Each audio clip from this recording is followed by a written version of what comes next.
Wesh les mecs, alors aujourd'hui on va voir comment reconnaître un pervers narcissique, ok? Cette vidéo est complémentaire avec celle qui s'appelle comment se venger d'un pervers narcissique. Ok? Premier point. Le PN s'épanouit dans le conflit. C'est-à-dire qu'en fait, il est constamment dans le clash verbal avec vous, ou dans le clash physique. Pourquoi? Parce que dans la vie, certaines personnes, notamment les PN, sont malheureux. Et donc, au lieu de travailler sur eux-mêmes, ils préfèrent ignorer leurs problèmes en se confrontant aux autres. Tu vois ce que je veux dire? Et donc, le meilleur moyen pour eux de ne pas faire face à leur propre vide intérieur, c'est de le projeter sur les autres, par l'intermédiaire du clash, ok? Il s'épanouit dans le conflit, la violence, le scandale. Mais nous, on n'a pas le temps pour ça, ok? On a une vie, donc on cherche à éviter le scandale, donc évite le PN. Deuxième point, il souffle le chaud et le froid. C'est-à-dire qu'en fait, si ça c'est une technique de manipulation, mais si tu vois qu'un coup il est gentil, un coup il fait marche arrière, un coup il t'insulte, et un coup il te fait des cadeaux, c'est un père narcissique. Parce qu'en fait, souffler le chaud et le froid avec une personne, c'est la plus ancienne des techniques de manipulation mentale que je connaisse. C'est-à-dire qu'en fait, pour entourlouper le cerveau d'un humain, il faut le déstabiliser, le faire douter. Et quoi de mieux pour le faire douter que d'avoir une attitude hétérogène et chaotique. Tu vois ce que je veux dire? Donc, troisième point, il cherche à vous enlever votre bonne humeur.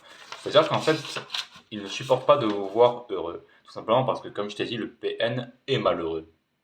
Et donc, pour lui, au lieu de travailler sur lui-même pour devenir heureux, il préfère que les autres soient malheureux pour se dire: ah, ça y est, ça y est, ça y est, je suis au-dessus de lui parce qu'il est malheureux maintenant. Tu vois? Quatrième point, quand t'es. Alors attends.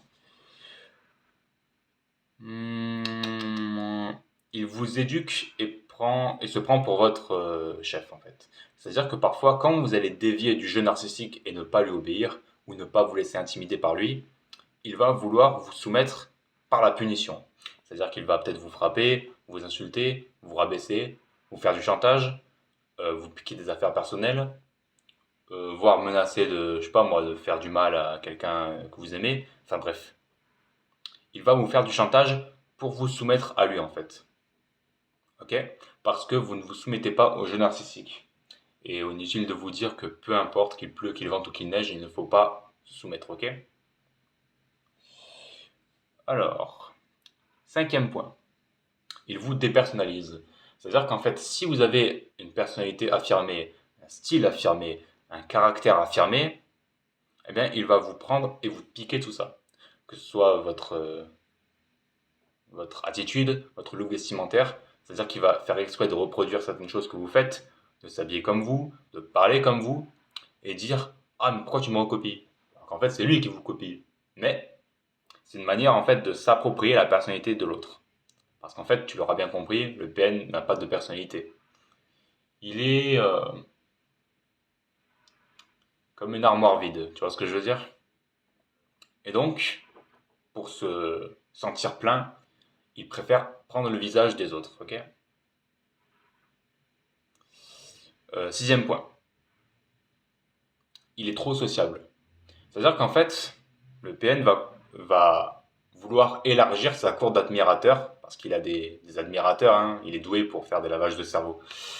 Et pour cela, il va se donner l'image d'un mec sociable, confiant, gentil, qui réussit dans la vie, qui en plus a le cœur sur la main, etc., etc., pour se donner une bonne image auprès de ceux qui l'admirent. Et en parallèle, vous qui êtes la victime, peut-être qu'il a des victimes, il va montrer son vrai visage que quand il sera avec vous. Et quand il sera avec sa cour d'admirateurs, il va vous rabaisser, vous humilier et dire: ah mais regardez, c'est elle ou c'est lui qui me manipule, tu vois ce que je veux dire? Alors les gars, il faut rétablir les rapports de force, ok? euh, Huitième point, non, septième point. Quand tu es avec lui, ou avec elle, hein, le PN peut être une femme, tu n'as pas les idées claires. C'est-à-dire qu'en fait, dans la vie, il est important d'avoir les idées limpides, le cerveau bien fonctionnel, tu vois. Mais le problème, c'est que quand tu es avec ce genre de personnes toxiques, tu perds toute notion. Je sais pas si tu as déjà été avec des personnes comme ça, mais t'as pas l'impression que une fois que tu as fini de parler avec eux, tu te sens vidé, tu n'as plus d'énergie, tu sais plus penser par toi-même, tu as des frissons dans le dos, mentalement parlant, tu te sens un peu mou, tu as l'impression de divaguer, et en fait, le truc, c'est que la personne a exercé un contrôle mental sur toi, d'accord? Elle a essayé de te sucer le cerveau, littéralement. Et c'est pour ça que là, tu es un peu dans les vapes. Parce qu'elle a essayé, elle a failli réussir à te manipuler. Mais frérot, écoute tes émotions. Si tu sens que tu t'es pas bien avec la personne, c'est qu'il y a un truc, tu vois.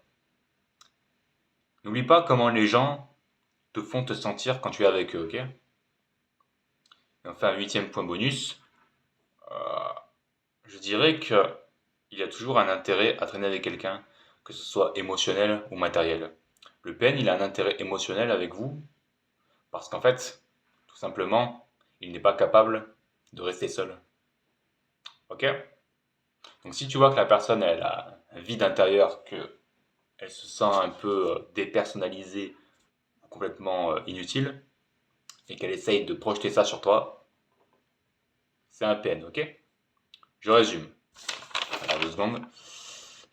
Tac, tac, tac, tac, tac.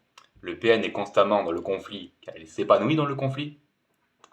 Euh, il souffle le chaud et le froid pour vous manipuler, donc il a une attitude assez étrange. Il cherche à vous enlever votre bonne énergie, donc dès que vous êtes heureux, souriant, il va vous emmerder littéralement. Quatrième point, il vous il vous donne des punitions quand vous ne lui obéissez pas. Cinquième point, il vous dépersonnalise. Sixième point, il est trop sociable pour se donner une bonne image. Septième point, quand tu es avec lui, t'as pas les idées claires. Et enfin, huitième point, euh, garde en tête que si quelqu'un traîne avec toi, c'est qu'il y a un intérêt. Et si tu vois que l'intérêt est malsain, émotionnellement je parle, si tu vois que émotionnellement il y a un intérêt qui est malsain, et bien là tu es sûr que c'est un père narcissique, ok? Allez, ciao.